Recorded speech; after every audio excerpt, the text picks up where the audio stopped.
J'ai appelé cette vidéo La grande illusion, point d'interrogation, eu égard à l'arrivée de Jupiter qui fait son entrée dans le signe des Poissons et qui donc va d'abord jouer à domicile parce que Jupiter est exalté dans le signe des Poissons.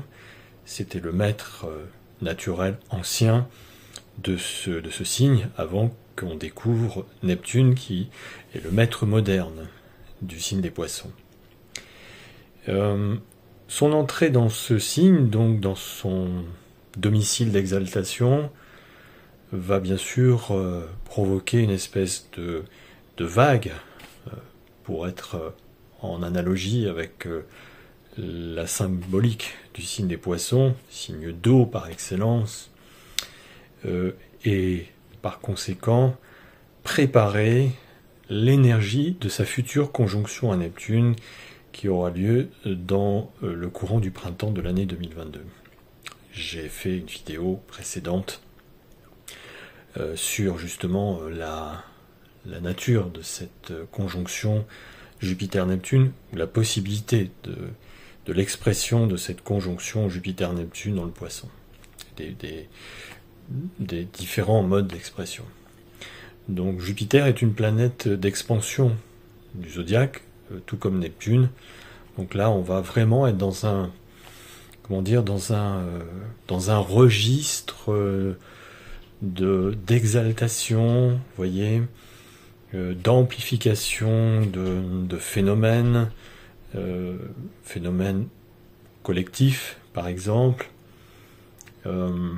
mais aussi vécu sur le plan personnel. Le Poisson et le Verseau aussi d'ailleurs.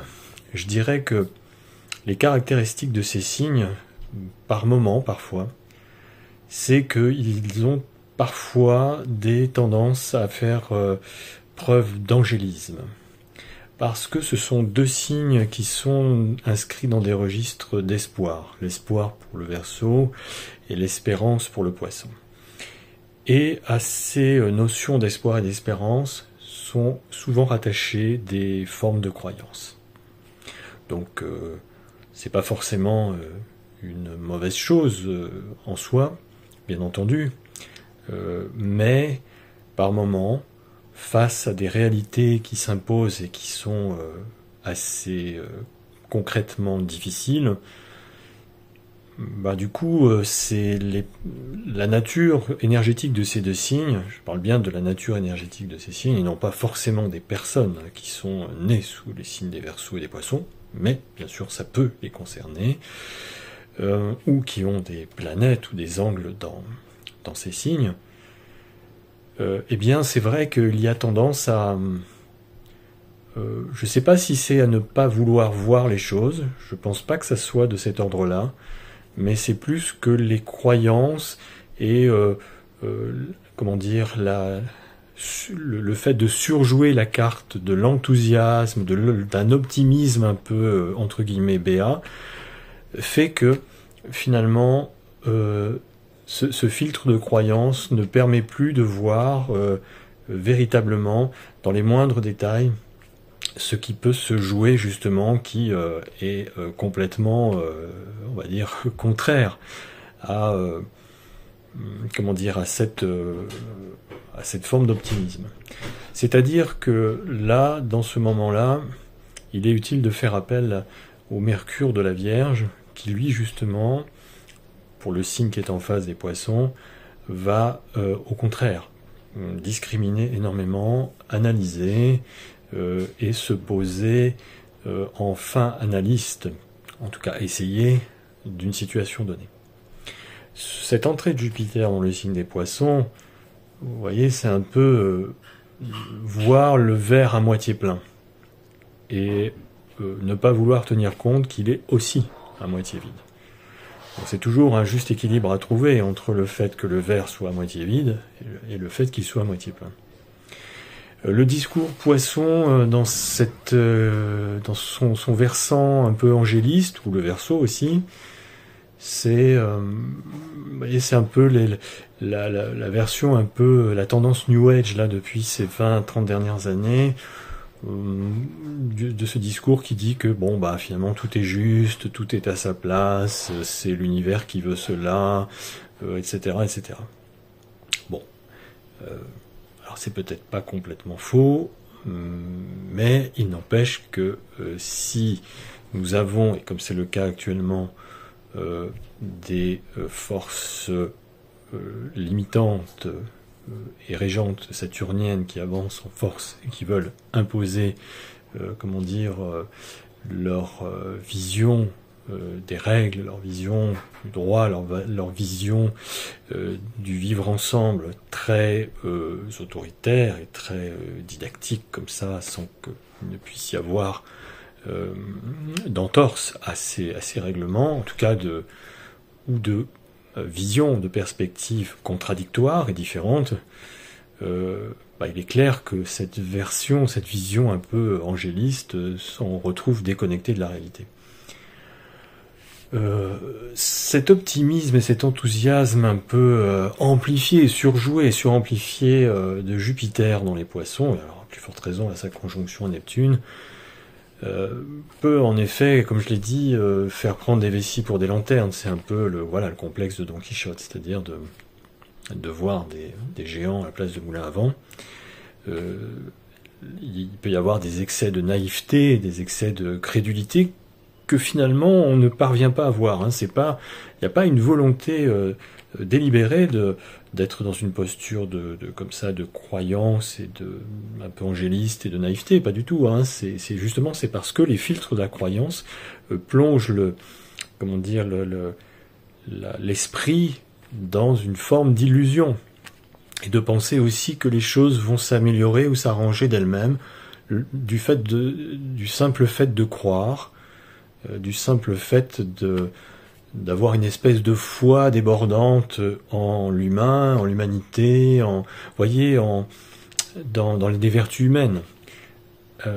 Alors, c'est super, si vous voulez, quand les choses se passent effectivement dans ce sens-là, mais quand les choses se passent pas du tout dans ce contexte-là, alors on peut rester dans ces trucs, dans ces filtres-là, dans ces croyances-là, et ne pas tenir compte d'une réalité qui, évidemment, objectivement, chemine tout à fait au contraire de cela. Et c'est là que je pose la question de ce Jupiter dans le Poisson. Quelle carte va-t-il jouer, et à plus forte raison au moment de sa conjonction à Neptune? Est-ce qu'on va être dans une grande illusion de penser que les choses vont s'améliorer d'elles-mêmes, que effectivement une sorte de sauveur ou de sauveuse, vous voyez, pourrait advenir soudain pour nous faire croire que telle ou telle option pour être la meilleure et donc la plus réjouissante, la plus enthousiasmante pour nous tous. C'est là que apparaît l'énergie gourou aussi avec le Poisson et avec Jupiter et Neptune. C'est-à-dire de penser que qu'une forme, qu'une personne ou qu'une forme politique ou sociale, etc., pourrait être la solution de rédemption, la solution de réparation du moment.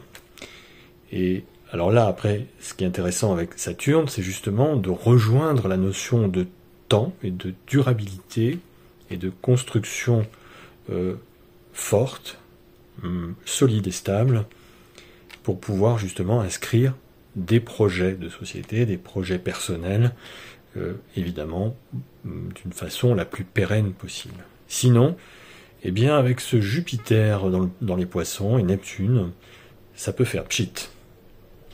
Et là, c'est la face sombre de cette médaille, c'est-à-dire qu'on passe d'un état d'espérance, d'espoir, à un état de désespoir, de dépravation, de déclin, de chute la plus totale.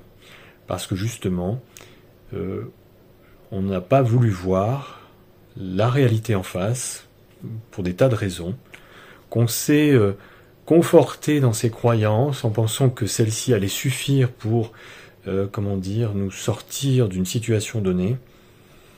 Et vous voyez, c'est un petit peu, dans ce contexte-là, il n'y a que la foi qui sauve. Et je dirais oui et non. Oui, mais à condition d'y ajouter de la clairvoyance, de l'action concrète, posée, très lucide, extrêmement lucide. Et là, je vous dis, on rejoint les aspects dynamiques et énergétiques du signe de la Vierge qui permet justement de faire du tri entre le faux et du vrai. Donc, actuellement, et astrologiquement parlant, c'est clair, nous allons vers des temps, je dirais pas de dictature, parce que je pense pas que ça soit le mot qui convienne. Je pense que finalement, peut-être que le mot qui correspondrait un peu à l'état dans lequel nous entrons actuellement n'existe peut-être pas. C'est un mot à inventer. Mais en tout cas, c'est quand même très très proche, bien sûr. Il y a, là actuellement, c'est sûr, je l'ai dit, des forces qui sont en présence. Ce côté noir de la médaille, c'est ça, c'est ce côté-là. Voilà. Donc soyons vigilants, mes amis, restons prudents. Le Jupiter dans le Poisson va activer un petit peu ce côté-là et de penser à un moment donné que même si apparemment les choses semblent s'améliorer, s'apaiser et retrouver une espèce de calme parce que voilà, il y a des forces énergétiques qui vont se mettre en place pour nous dire bah voilà, ça y est, ouf, on est sorti de l'auberge. Je dirais hélas, on n'y est pas encore rentré dans l'auberge avant d'en sortir, donc il faudrait déjà y rentrer et puis s'organiser à l'intérieur de cette auberge et justement prendre bien conscience de ce nouvel environnement, ce nouvel espace, justement pour pouvoir faire au mieux. Hein. Donc tout ça est un peu corrélé à ce que j'ai pu développer précédemment dans les capsules vidéo. Vous voyez, voilà, donc l'enchantement propre à Jupiter dans le Poisson, c'est pas mal, c'est bien, parce que ça permet aussi de nourrir justement de l'espoir et de l'espérance, et c'est aussi un moteur. Mais attention de ne pas verser dans quelque chose voilà, qui du coup finalement serait un peu une espèce de flou artistique ou complètement déconnecté de la réalité. Le Poisson et les Verseaux aussi sont des signes qui sont plutôt, alors de par cet angélisme pacifique, ou en plutôt une inclination pacifiste. Quoique, attention, les colères neptuniennes et les colères uraniennes sont absolument terribles et redoutables. Ce sont des tsunamis, ce sont des ouragans, ce sont des orages impétueux qui se déversent sur le monde, qui se déversent dans la vie, voilà, ce sont des énergies qui peuvent être absolument dévastatrices et redoutables, justement à l'aune du désenchantement, à l'aune de la désespérance qui tout à coup apparaît et vient s'installer dans nos existences. Une fois justement l'illusion et l'angélisme dépassé et effondré, je dirais, hein, face à la réalité dure. Donc cet angélisme-là, qui est associé au pacifisme, aussi peut faire penser que c'est par cette voie-là que les choses vont pouvoir résister face à des forces oppressives. Évidemment que c'est la voie la plus sage à suivre, mais voilà, la nature humaine étant ce qu'elle est, l'histoire étant ce qu'elle est, ça nous a montré que ce n'est pas forcément suffisant et que si on reste comme ça en pensant que il suffit d'être passif, que tout va s'arranger, je crains que ces forces pacifistes, ces énergies pacifistes se fassent, hélas, broyées par l'espèce de bulldozer saturnien, ensuite, je le rappelle, de la conjonction, triple conjonction Jupiter-Saturne-Pluton, qui a eu lieu dans le Capricorne pendant un long moment durant les années 2019 et 2020. Et nous sommes dans la crème de cette triple conjonction, qui est une force de pouvoir énorme, écrasante, des puissances politiques et des puissances de l'argent, des finances. C'est propre à Pluton, ça. Donc, si on pense que seule une attitude un peu angéliste va suffire pour résister à cela, hélas, je crains que ces énergies-là ne fassent pas long feu. En tout cas, sur le court terme. Bien sûr que si on s'inscrit sur du beaucoup plus long terme, c'est sans doute vrai. Mais je me souviens d'un ouvrage de Paulo Coelho qui s'appelle « Les guerriers de la lumière », face effectivement à des formes sombres, oppressives, régressives, et qui nous rendent finalement, qui nous éteignent, qui éteignent l'étincelle de vie. Voilà. Sur ces paroles, je vous souhaite une belle fin de journée, je vous dis à très bientôt. Bye bye.